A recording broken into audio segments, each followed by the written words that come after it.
Hey everyone, welcome to Wax Pack Wisdom, where we talk baseball history through card breaks and the cards we love. My name is Jake T. O'Donnell.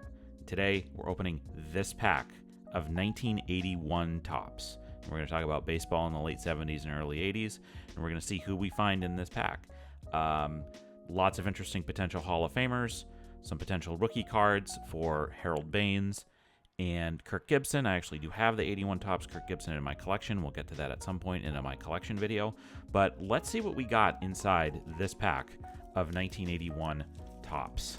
As you can kind of tell, we've been going through the eras. We've been going through, we started in the packs that I had from the 1970s, and we're now kind of moving into the 1980s. I did open a pack of 1980, and there you can kind of see the gum stuck to the back of Chuck Rainey's card here. We're going to have to deal with that later. I did open a pack of 1980 Topps once on my Instagram channel. But Stan Poppy, I don't really know anything about Stan. NL All-Star Dave Parker. At this point with the Pirates, he had been a member of the We Are Family Pirates in 1979 and had a long career, great career as an outfielder, kind of an interesting guy throughout his career, somebody that was a pretty entertaining player and just a tremendous hitter for many years, especially in the National League, mostly in the National League. All right. Doug Flynn, I don't really know anything about Doug.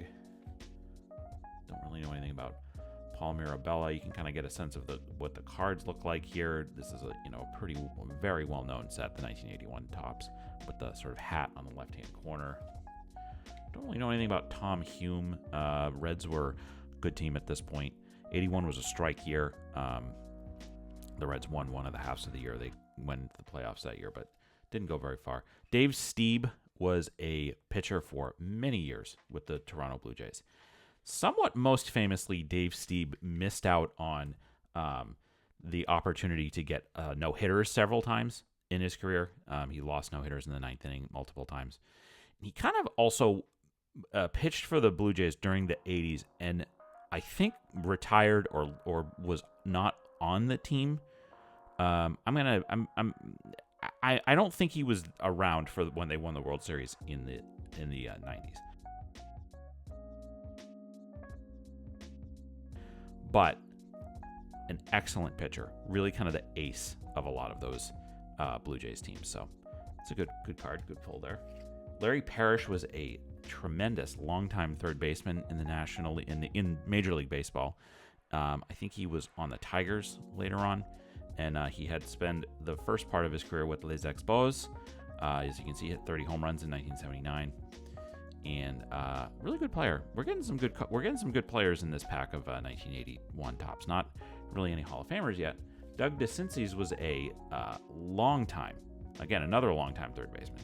He was with the later on was with the Angels, and had been a member of some really good Orioles teams. 79, they go to the World Series. They lose to the We Are Family Pirates that I mentioned before. And spent many years in the big leagues. Doug DeCinces, good ball player. This is a game that maybe we will try to play maybe later on. It's like a scratch game. If we win, maybe we'll win something. I don't know. All right, Charlie Lee. I don't really know him, but again, I love getting all the Expos. I love seeing the Expos hats, and the Expos uniforms are always great. This is a New York Mets card this is their team card, 1981. Joe Torre, the manager. It's interesting to think about how Joe Torre had many years without having a lot of success as a manager, and bounced around a bit and managed the Braves and managed the Cardinals before he ended up with the Yankees and had all the success that he had in the late 90s and early 2000s. And then, of course, also went to the Dodgers after that. But, this is before the Mets really took off. They had some high draft picks. They ended up getting, Dwight Gooden and Darryl Strawberry and taking off. Don't really know anything about Harry Spillman, first baseman for the Reds. Again, this is sort of post their great era. Don't really know about Marty Patton. Again, these guys look like they should be they look like they should be managers or coaches, but these guys were actually playing back then, which is very funny to me. Doug Bear. I know him. All right, so we have a Hall of Famer in this card, and that is NL batting leaders, 1980. George Brett and Bill Buckner. And George Brett was, in 1980, he hit 390.